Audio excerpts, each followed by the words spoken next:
Alright guys, it's Bradu back for some solo Terra Invictus. My party made it out of the palace, battling the undead, the vampire spawn, barely. Thane is a little worse for wear with a hand issue. Abbott potentially lost some constitution permanently. I'll circle back around to those things. I did a few things off camera. I worked on XP, which I always find really tricky, but I came up with a little chart that at least kind of makes sense to me at these low levels. I'm going to add up the gold piece value of all my treasure, and then no, that's not what I did. God dang it. Each particular treasure, I made a little chart. 10 to 50, if it falls into the gold piece value of 10 to 50, they get 1 XP. 50 to 200 is 2 XP. And then it goes up from there with a 3 and a 10, but we don't have any of those. So anyway, the 14 gold piece short swords are worth 1 XP.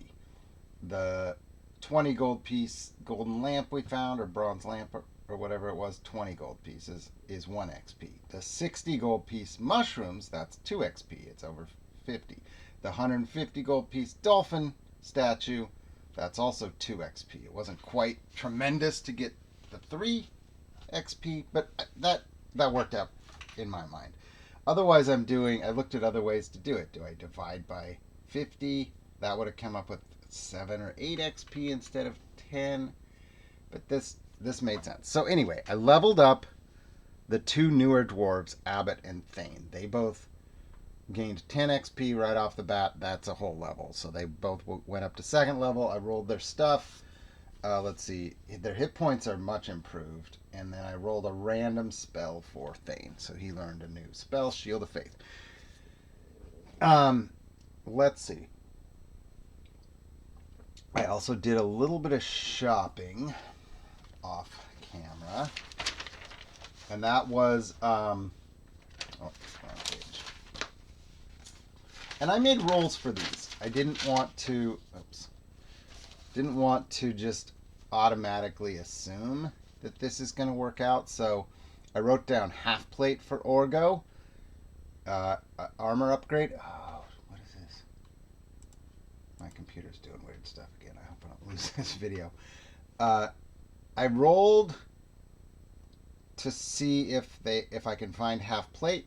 Got a yes, but that's something I noticed. I was missing the yes buts on Oracle rolls. When it's an odd number, there's supposed to be a but attached. So I determined that was yes, but it's going to cost more. So instead of 40 gold pieces, I charged myself 50 gold pieces because it's more rare, harder to find in a small town, but we were able to find one.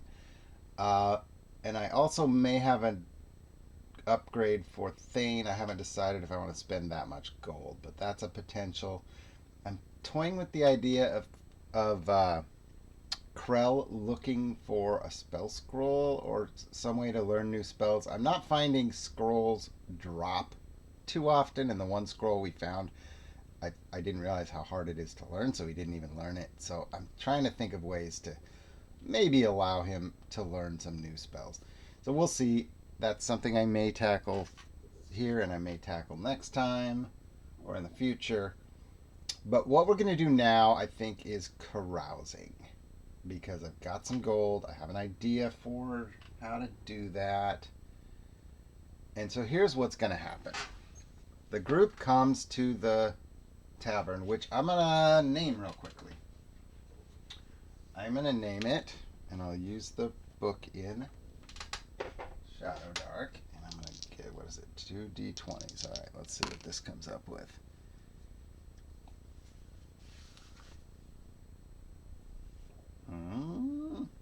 That's cool. We'll go with the Frog and Goblet. The Frog and Goblet. I like it. So we'll have to get maybe there's a frog and a goblet out here, or a frog and a goblet over the fire here, or whatever's going on. So, okay, this is the Frog and Goblet. So, Abbott comes bursting in first, and this guy's like, "Hey, wait a minute. Aren't you that guy who started a fight last week?" You got 86th out of here, man.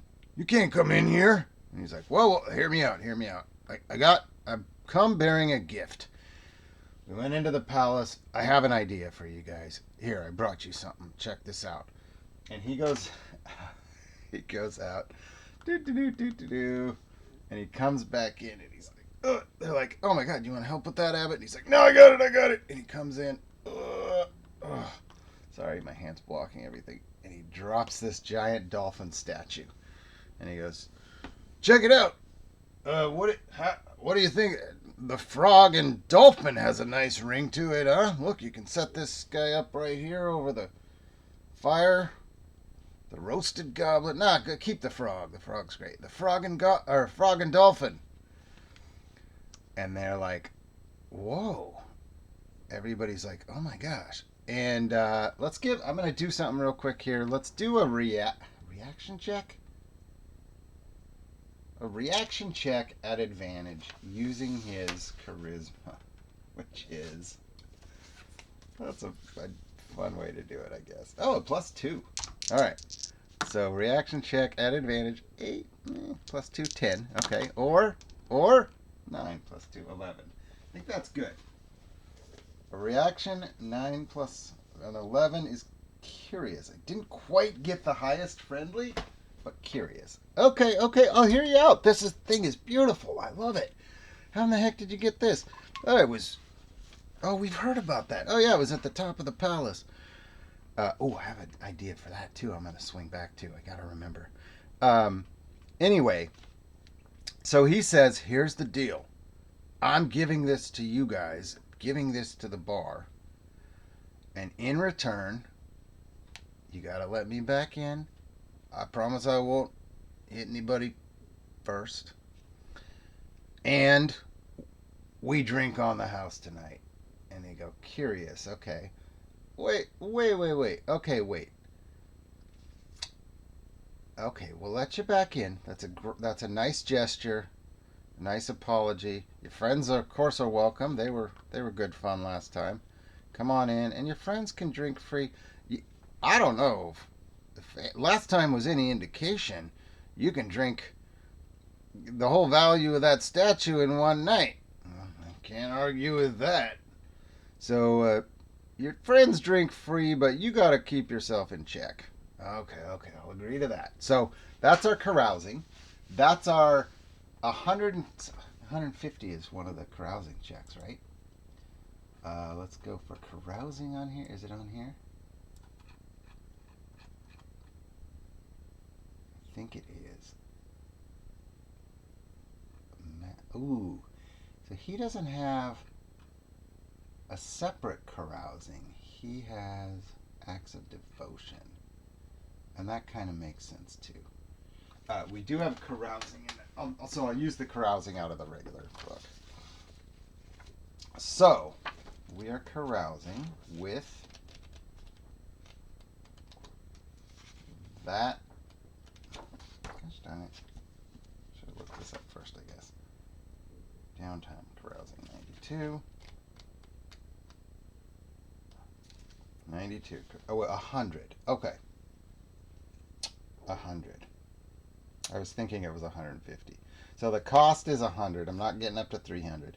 But we'll do the second level carousing with the value of the statue going towards that 100.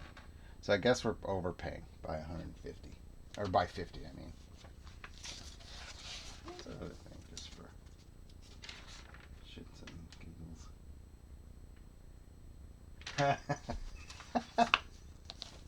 Oh, man. The other one would have been fun, too. Anyway. Maybe they owe us 50 gold. Maybe the 50 gold is going to the drinks. I don't know. Maybe that's Abbott's drinking for a night.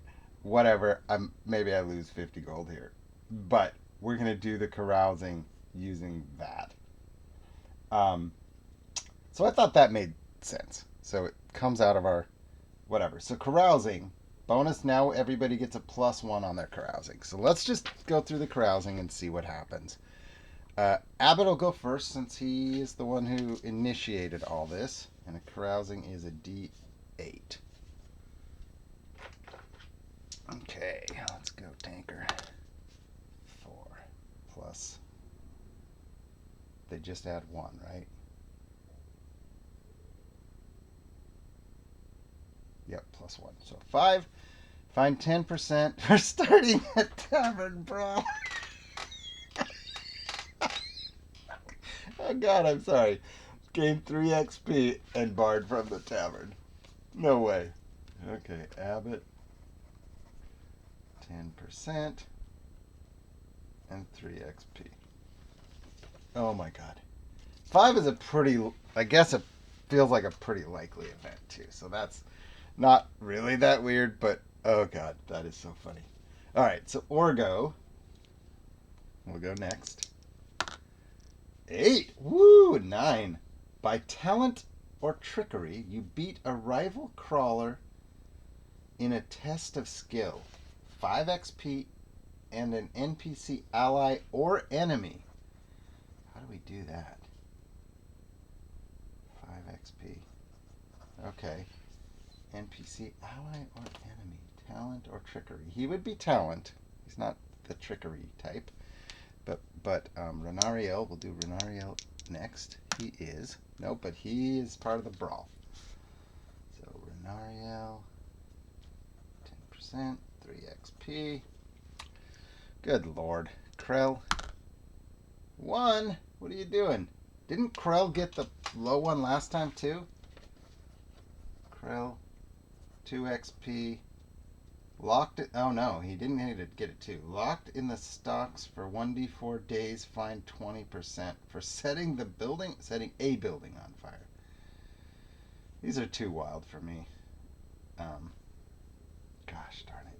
Well, there's the 50 gold pieces extra. Everybody loses all this. I forgot about that part. Nura. 7. Nice one. Survived a blindfolded knife throwing demonstration. This time it was her. I think we got that one before too. So Nura gets 4 XP and a luck token.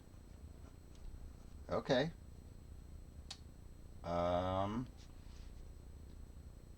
We got everybody except Thane, but I was thinking on Thane that he might, instead of carousing, even though he's like with them or whatever, I was thinking I'd roll his on the devotion chart. So using, where are we at? This is something from the GM companion.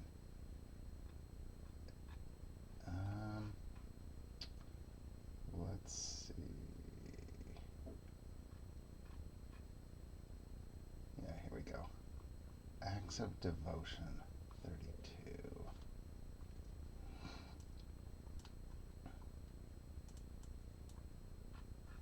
So he's going to be a D2 also. I'm just going to use the same chart, I think. +1. He rolls a D8. But his is going to be... we'll just do it separate. I'm not going to do it a whole different map or anything. Dang it. Follow a vision quest for 1d4 +1 days. You return with reinforced faith and a very empty stomach. Which, that makes sense because wasn't this temple here about fasting? So he gains 2 XP. Okay. That's cool.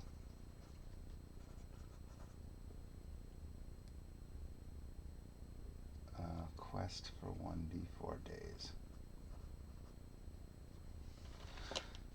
Okay, so there's our carousing. What am I going to do with that brawl? That's ridiculous. I can't get kicked out again.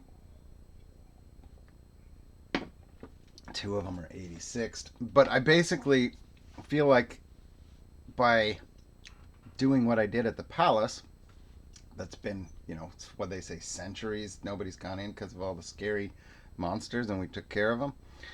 I feel like we'd get a little more warm welcome than that, but that's just the nature of the carousing. So that was a funny twist. Okay, so other things I wanted to do this session. One thing I learned last session is, well, a few things. Silvered weapons. I think we need a silver weapon. That might be on my shopping list. I told you I'd circle... Oh, a longbow for Nura. think I fought that. Anyway, I gotta make sure I do the right bookkeeping on that, which also brings me to my other note. As I rewatch these videos as I'm doing something through the day or something, just listening to it, and I realized I need to get better at tracking things. I'm not great at tracking time. I just every so often roll a random encounter, but I'm getting better at that. I did do the torch timer. That's good. That's a plus. I haven't done that before. I think I accidentally, with Abbott, had lost his rage. Like he failed at a rage roll, but then I did rage again later against the vampires. So, and then I forgot he had rage, and at some point, like I only did it for a round or two and dropped it anyway. So I just got to get better at marking that stuff down so I know. But that was a pretty complex one too. Also the turns, the number of turns I had down that those zombies would show up after 3 turns, and at some point I was just like, oh yeah, the zombies, bring them in. So just some mental notes for myself, things I'm trying to learn to be better at or whatever.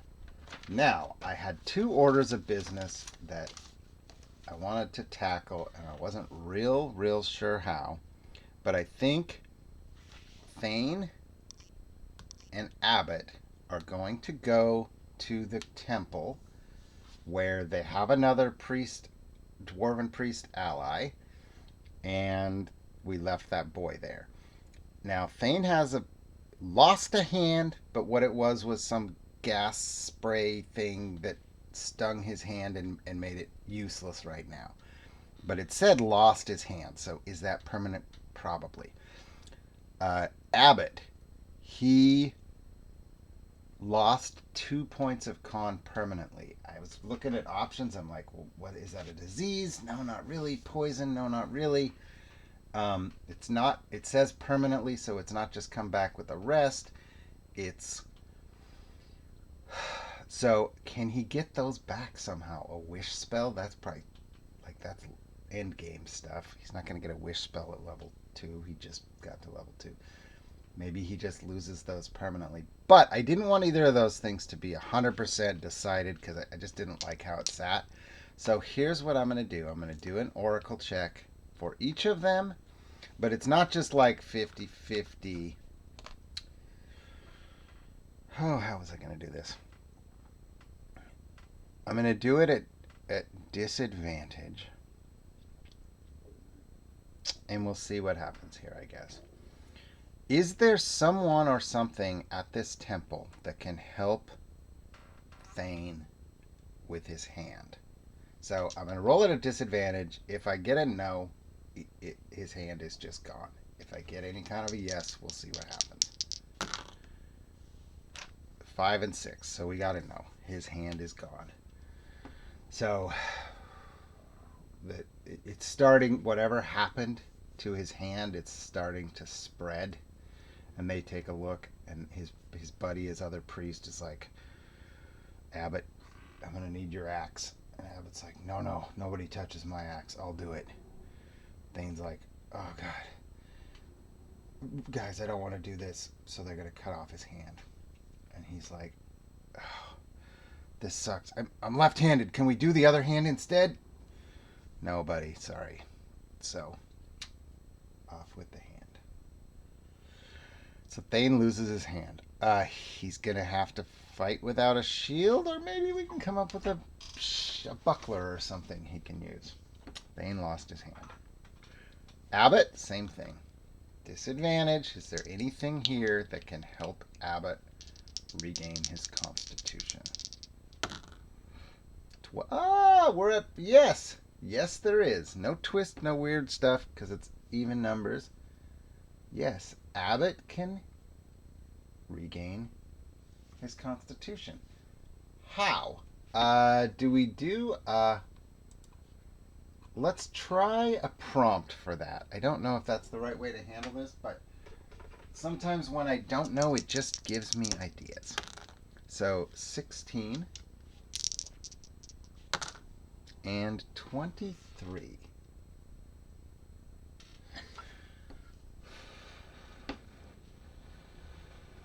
Combine doubt. That's weird. Combine starts like, okay, combine something. Doubt. That's weird. I'll try one more roll, just see what happens.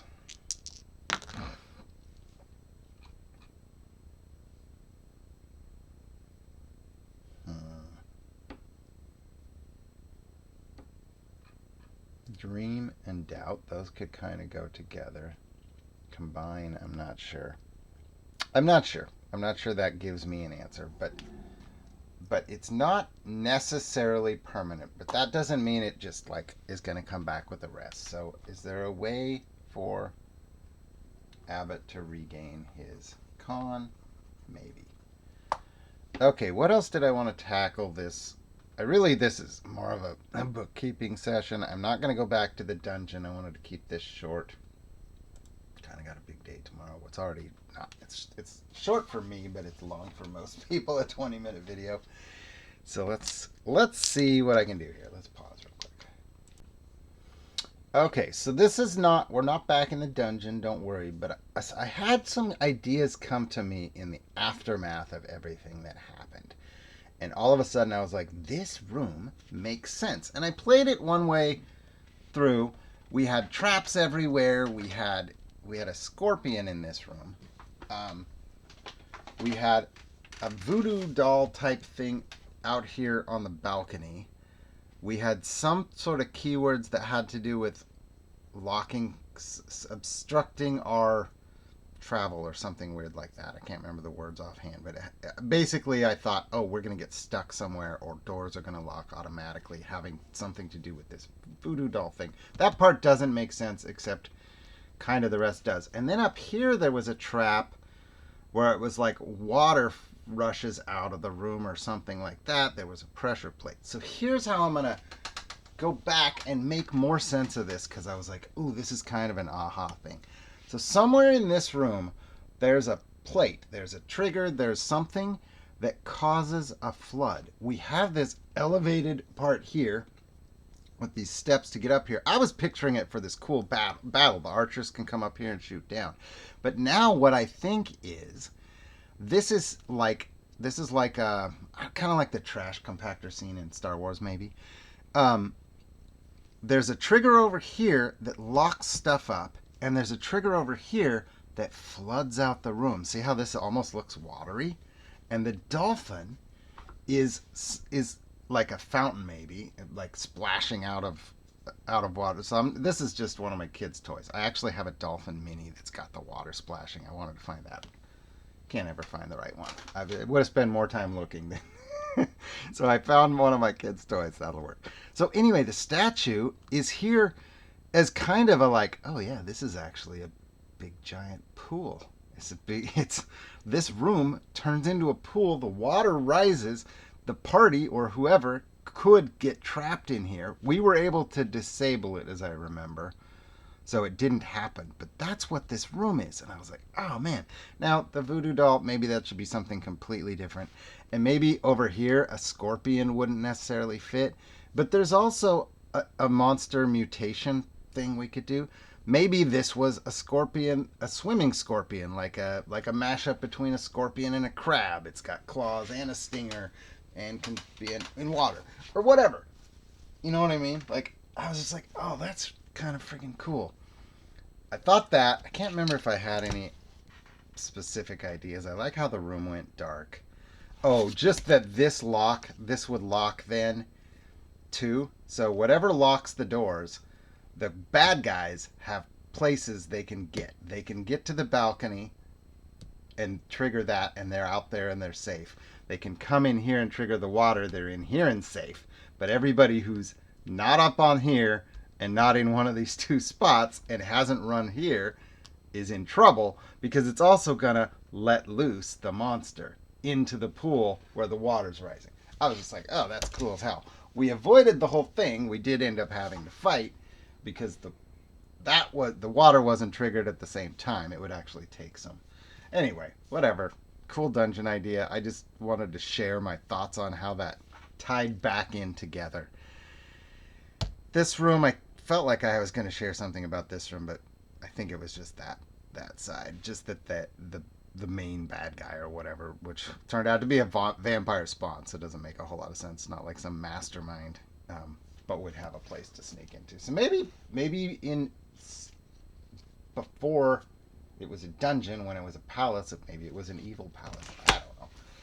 So I think that covers what I wanted to do with this session. We got a lot of XP, but only the 2 dwarves went up from 1 to 2. I got to figure out what happens with Abbott, and I got to go through the rigmarole of the shopping. Was there anything else I wanted to try and do? I made a few notes. I think we're good. I think that's it. So, all right. No dungeon crawling for tonight. I'm going to actually try and get to bed earlier than I have been, and check back next time. Thanks for watching. I'm Bradu.